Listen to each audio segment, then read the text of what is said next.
एक बार हस्तिनापुर नरेश दुष्यंत आखेट खेलने वन में गए।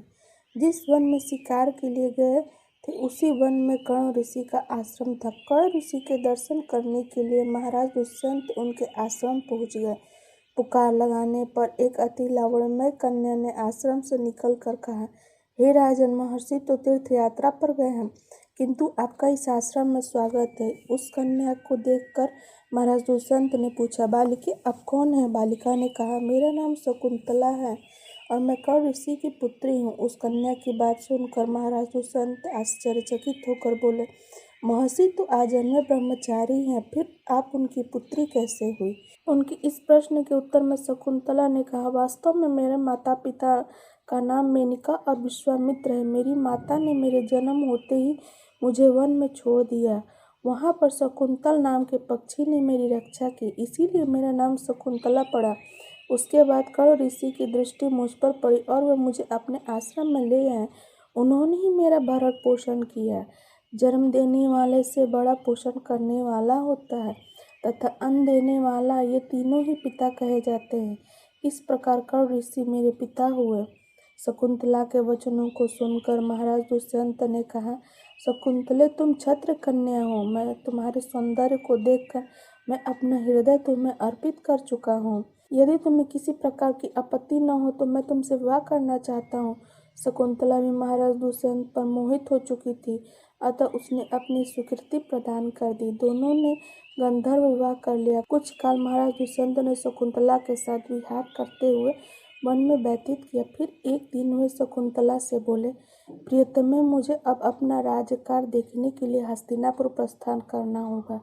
महर्षि कर्ण के तीर्थ यात्रा से लौट आने पर मैं तुम्हें यहाँ से विदा करके अपने साथ राजभवन में ले जाऊंगा। इतना कहकर महाराज ने शकुंतला को अपने प्रेम के प्रतीक के रूप में अपनी स्वर्ण मुद्रिका दी और हस्तिनापुर चले गए। एक दिन उनके आश्रम में दुर्वासा ऋषि पधारे। महाराज दुष्यंत के विरह में लीन होने के कारण शकुंतला को उनके आगमन का भी ज्ञान नहीं हुआ और उसने दुर्वासा ऋषि को यथोचित स्वागत सत्कार भी नहीं किया। दुर्वासा ऋषि ने इसे अपना अपमान समझा और क्रोधित होकर बोले, बालिके, मैं तुझे शाप देता हूँ कि तू जिस किसी के ध्यान में लीन होकर तूने मेरा निरादर किया है वह तुझे भूल जाएगा। दुर्वासा ऋषि के शाप को सुनकर शकुंतला का ध्यान टूटा और उनके चरणों में गिरकर क्षमा प्रार्थना करने लगी। शकुंतला के क्षमा प्रार्थना से द्रवित होकर दुर्वासा ऋषि ने कहा, अच्छा, यदि तेरे पास उसका कोई प्रेम चिन्ह होगा तो उस चिन्ह को देखकर तेरी स्मृति हो जाएगी। महाराज दुष्यंत के सहवास से शकुंतला गर्भवती हो गई थी। कुछ काल पश्चात कर्ण ऋषि तीर्थ यात्रा से लौटे, तब शकुंतला ने उन्हें महाराज दुष्यंत के साथ अपने गंधर्व विवाह के विषय में बताया। इस पर महर्षि कर्ण ऋषि ने कहा, पुत्री विवाहित कन्या का पिता के घर में रहना उचित नहीं है। अब तेरे पति का घर ही तेरा घर है। इतना कहकर महर्षि ने शकुंतला को अपने शिष्यों के साथ हस्तिनापुर भिजवा दिया। मार्ग में एक सरोवर में आचमन करते समय महाराज दुष्यंत की दी हुई अंगूठी, जो कि प्रेम का चिन्ह थी, सरोवर में गिर गई। उस अंगूठी को एक मछली निगल गई।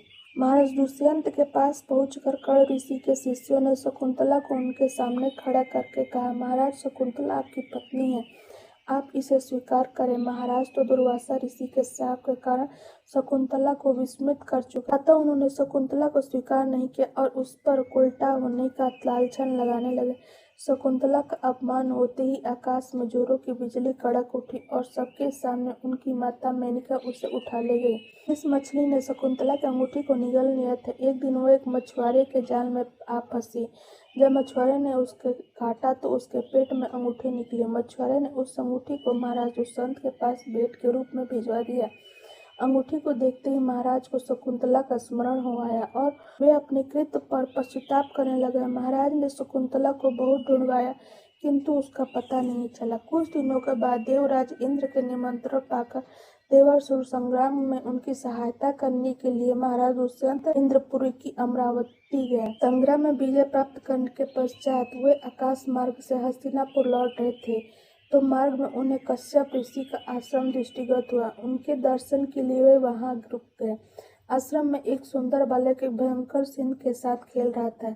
मेनका ने शकुंतला को कश्यप ऋषि के पास छोड़ा था वह बालक शकुंतला का ही पुत्र था। उस बालक को देखकर महाराज के हृदय में प्रेम की भावना उमड़ पड़ी। वे उसे गोद में उठाने के लिए आगे बढ़े तो शकुंतला की सखी चिल्ला उठी, हे भद्र पुरुष, आप इस बालक को न छुए, अन्यथा उसकी भुजा में बांधा काला डोरा सांप बनकर आपको डस लेगा। यह सुनकर भी दुष्यंत स्वयं को न रोक सके और बालक को अपने गोद में उठा लिया। अब सखी ने आश्चर्य से देखा कि बालक के भुजा में बांधा काला गंडा पृथ्वी पर गिर गया। सखी को ज्ञात था कि बालक को जब भी कभी उसका पिता अपने गोद में लेगा वह काला डोरा पृथ्वी पर गिर जाएगा। सखी ने प्रसन्न होकर वृत्तांत शकुंतला को सुनाया। शकुंतला महाराज दुष्यंत के पास आई। महाराज ने शकुंतला को पहचान लिया। उन्होंने अपने कृत्य के लिए शकुंतला से क्षमा प्रार्थना किया और कश्यप ऋषि की आज्ञा उसे अपने पुत्र सहित अपने साथ हस्तिनापुर लाए। महाराज दुष्यंत और शकुंतला के उस पुत्र का नाम भरत था। बाद में भरत महान प्रतापी सम्राट बने और उन्हीं के नाम पर हमारे देश का नाम भारतवर्ष हुआ।